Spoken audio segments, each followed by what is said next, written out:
Hello and welcome to Eastern Roman history.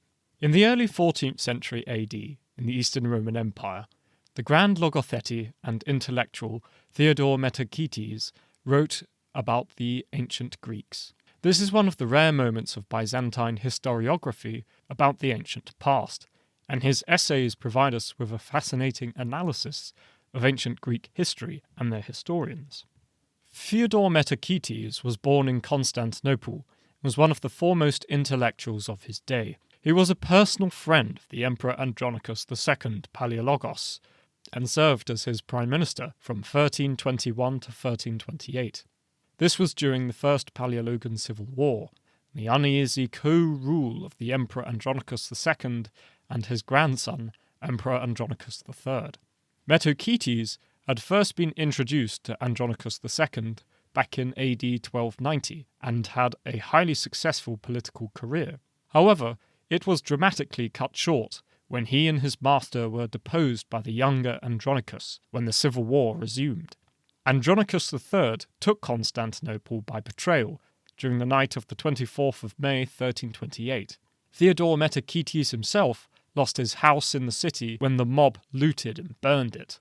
Metochites' property was confiscated and he was exiled to Didymoticon. For an educated and wealthy Constantinopolitan, to be forced to leave the capital was a fate worse than death.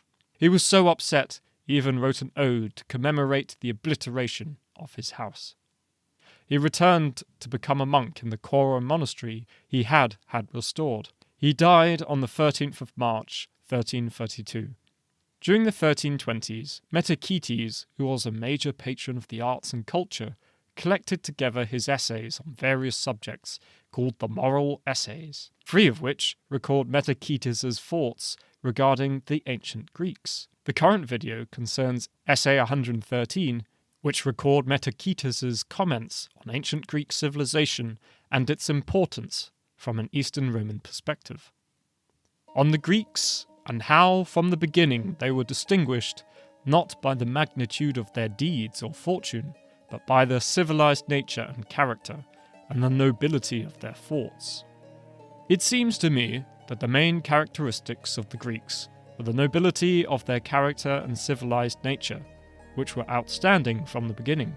It is for these qualities that they have acquired such a beautiful and splendid reputation among all people throughout the world, as their fame spreads brilliantly elsewhere.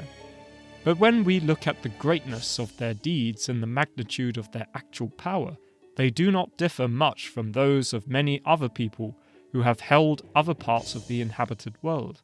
However, hardly anyone spoke about those people, and their deeds were not recorded. One reason, in addition to others, that might explain this nobility and natural aptitude is the fact the Greeks live in the middle of the inhabited world. Whether we take our bearings between east and west or north and south, it is not an absurd suggestion to make that their location is marked by the best harmony of elements of existence and seasons, which are configured in the best way possible for those who live there. They are free of extreme conditions in all aspects, which is important because such conditions compel those who live there to be affected by and to have to adjust to the extremes of each type of local condition. Yet such successes are not conducive to, or in harmony with, a good life. We learn what the opposite of each extreme is from the necessities of life, nature, and experience. And if anybody has one particular quality in abundance, he is necessarily far removed from the opposite quality. And in this case, it will not be possible for him to acquire the nobility and grace that belongs to the quality he does not possess, if indeed such an advantage belongs to that quality. Instead, he will have to yield to necessity, weighing down with more than enough in one aspect, but lacking in the reasonable amount of its opposite, having only a little of it, so that, in one respect, he will have more than enough, while in another he will have less than it, thereby making him uneven, and especially ill-configured, and he will be put together without rhythm or rational proportion. But when we look at the Greeks, as I said, the suitability of their location on the earth and their middle point away from all excesses brought about for them a concentration at one point of all forms of nobility, so that it is not possible to see in them anything in excess, as the ancient saying goes. While an excessive quality may ensure our superiority in one respect, it destroys all other qualities, as it is not in excess in accordance with rational proportion. Thus the Greeks are manlier than some other people, more courageous and strong, but compared to others they fall short in those qualities. In other words, they do not share the soft and effeminate nature of the former group, or the savage nature of the latter, which makes them unsuitable for anything cultured or a refined upbringing. So too, they are wiser and mentally sharper than some people, and especially devious in their enterprises compared to them. But even in this respect, they take second place to some others, and even seem to be like infants in need of tutors before they can become perfect, which is what I think that ancient Egyptian saying about them means. The Greeks are always like children, I think, when compared to the Egyptians, or I know not who else. We can also say that the Greeks are more stubborn and proud, freedom-loving, and unwilling to be humbled than some people, but moderately less so than others. The same can be said about every character trait and every natural manner that stems from any part of the soul, both of logical and the dyad of non-rational traits, namely desire and spirit, to distinguish them by form. Moreover, the Greeks hold a middle position even when it comes to all bodily dispositions as well, so they are not, as I said, in any way constituted intemperately. That then is how this matter holds, and I have set forth my explanation for it. I turn now to the second of the propositions I stated above, namely that the world has witnessed no truly great or outstanding accomplishment that ever came from them, and was distinguished by overwhelming strength and power of command. Nothing that they did deviated from the human norm in triumphal majesty, conspicuousness, and overabundance of glory. The cause of this, I believe, is that in those ancient times the Greeks dwelled separately, each in their own part of the world, divided among their different states and living according to different customs. None of them ever managed to consolidate their power and authority. That is why their deeds and fortune were always humble, as they only governed their own realms well and never thought of going beyond that or extending themselves. Rather, they had this one goal and acquitted themselves well in it, namely, not to suffer or incur danger at the hands of those nations that wielded global empire at any time, and to preserve themselves free from domination. They zealously guarded the freedom that they inherited and passed down for a long stretch of time. Moreover, almost all of the Greeks lived next to the sea and could flee or withdraw from the suspect designs of those who were more powerful at any time. They thought it better to trust more in the sea than the land, for in the most ancient times, people did not casually embark upon the sea. The most powerful nations had an easier time of it on land, and they almost completely stayed away from adventures at sea. It was only in much later times that people made a great effort to master nautical matters, and to wage war at sea, that is, in naval battles. Therefore the Greeks ventured toward the sea, for the reason that I gave above. Now some Greeks lived near the coast, and they did not dare to abandon the coastline, enter the mainland, or abandon the turmoil and noises of the waves, since they did not know anything else, and they did not see any ports in the mainland that would permit them to take advantage of the sea. Even if it was for only a few stades of distance, they did not abandon the coastline, but went on living near to the sea. So, to repeat, some Greeks lived near the coastal areas of the mainland that were washed by the sea, but other Greeks occupied the parcels of land that are scattered throughout the sea, and they made the sea inhabitable by human beings, taming the islands in its midst that were previously uninhabited. By crossing it, they showed themselves to be serviceable to mankind.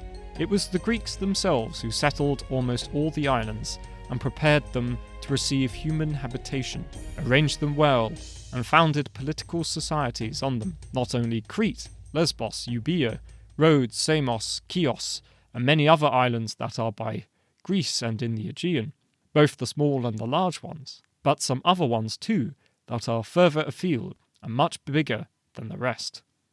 For Sicily and Cyprus were Greek lands too, and hosted many Greek cities. All other nations settled on them on Greek terms. No barbarian had set foot on those islands in former times, though later some did become powerful and tyrannical, and took hold of lands there by force, settling in groups against some of the Greeks. But in the beginning, none of these islands fed any population other than the Greeks, and they were Greek property. So if we can say that the Greeks prevailed among all peoples in one thing, it would be this, that in ancient times they made the entire sea their own possession. It was they who conducted their business on it. Only a few others set sail on it, and they only for business, whereas the Greeks dominated it in all ways. And just as any other people had its own piece of land, thus did the entire sea in those years spread out before the Greeks. They alone among all people were able to sail on it effectively, and no matter what happened, they did what they wanted upon it. They did everything on it, and they built dwellings on even the small islands, and also Greek cities, many of which were close to each other, indeed neighbouring, just as on the mainland their agricultural settlements were also joined in conurbations.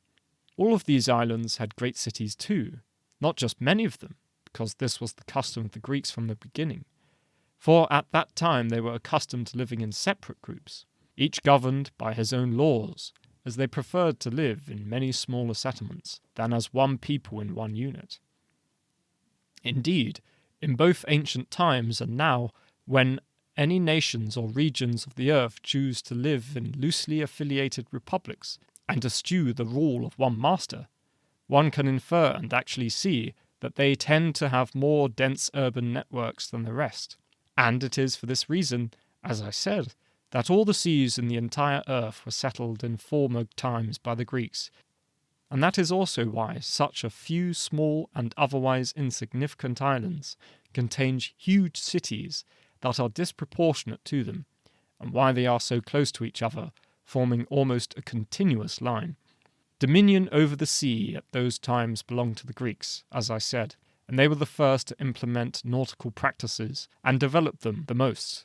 They devised the ways of waging war in ships, putting quite a lot of thought into it. As Thucydides himself says, at first they organized their naval power in a naive and primitive way, far less sophisticated compared to what prevailed in later times, due to their shrewd contrivances in the matters we have been discussing. The Greeks paved the path that led from less perfect to better and more perfect practices, as indeed nature has done throughout history, and always will do. At any rate, in this case it was the Greeks who made the effort to develop the ability to sail across the sea in ships and to profit greatly by doing so, and they eagerly implemented what they devised. According to history, it was the Cretans who developed a real sea power, first among all the Greeks, and who contended against all others who were upon it. I believe it was this that gave rise to the proverb, the Cretan and the sea. Not for those who are pretending to not know, but rather for all who mock others, referring to things that are their own, exclusive property. And Minos is celebrated in songs and mentioned in more reliable histories as the most ancient among the Greeks, who nobly established civil laws on Crete. He before any other Greek, even though he governed the affairs of the island as a monarch, and his power over the sea was without peer. It was from there, and in succession to him, that the Cretans were destined to rule at sea, subjecting almost all of the islands of Greece to themselves, as they were stronger than the others, more technically proficient in naval battles than were hoplites, and they had more ships.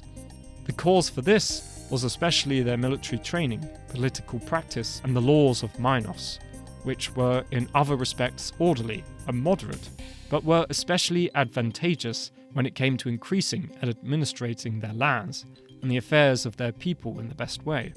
Those laws were also quite effective at arming and preparing for war those who lived according to them, because they devoted much attention to the cultivation of martial qualities.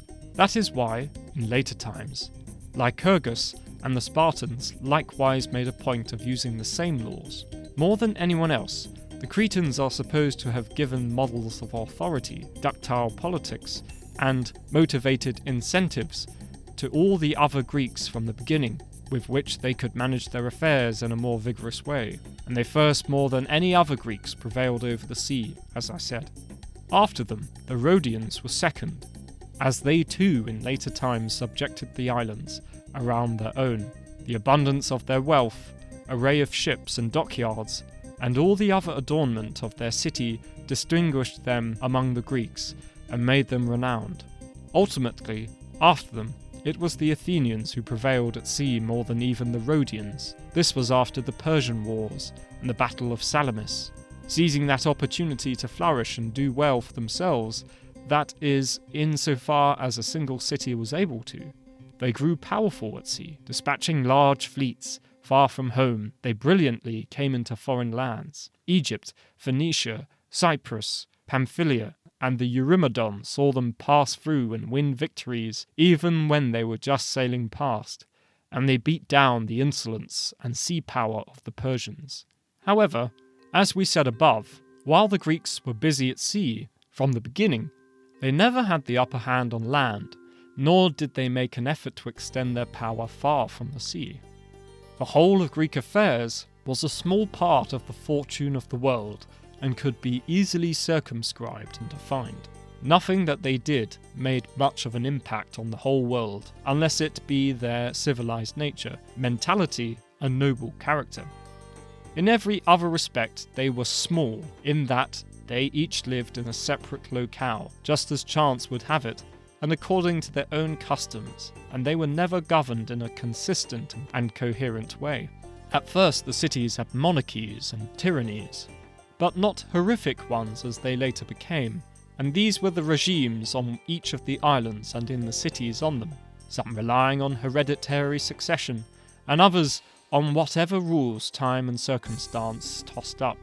Ultimately, all of the Greeks finally changed their regimes and were governed by republics, but in different ways, so that some were more democratic and others more oligarchic. The exceptions at that time were certain sick cities that fell in between, fighting against themselves and eventually falling into purely tyrannical monarchies. These served them poorly, and being unable to endure them in some way, they again restored their polities through the daring and high-mindedness of noble men. They thrust away tyrannical violence and, out of a love of freedom, came to a serviceable agreement among themselves. The histories recount that among all of the other Greek cities, Athens and Corinth waged a truceless war against every form of tyrannical autocracy in the Greek cities, with particular vigour. Thus the Athenians and the Corinthians helped all the other cities with every kind of aid, and every arm that they could muster against the Greek cities that were held down by tyrants. They restored their freedom by destroying the tyrants in them. It therefore seems to me that they especially laboured all the time to preserve their own people free of domination, simply through their own good character and goodwill for their own kin. This was all the more so because they had first-hand experience of the degradation and misery that comes with being ruled by tyrants. The Athenians under the tyranny of the Pisistratids, and the Corinthians under the Kypselids. More so than other tyrannies, these were extended by hereditary succession. Thus these two cities were more inclined to sympathise with those who were suffering the same, so they waged a continual war without pause against all forms of tyrannical monarchy. There is another video that covers the first essay that Metochites wrote concerning the history of the ancient Greeks, a link to which can be found in the description and pinned comment below. If you enjoyed this video, please like and subscribe. Thank you very much to my generous patrons for their support, and this has been Eastern Roman History.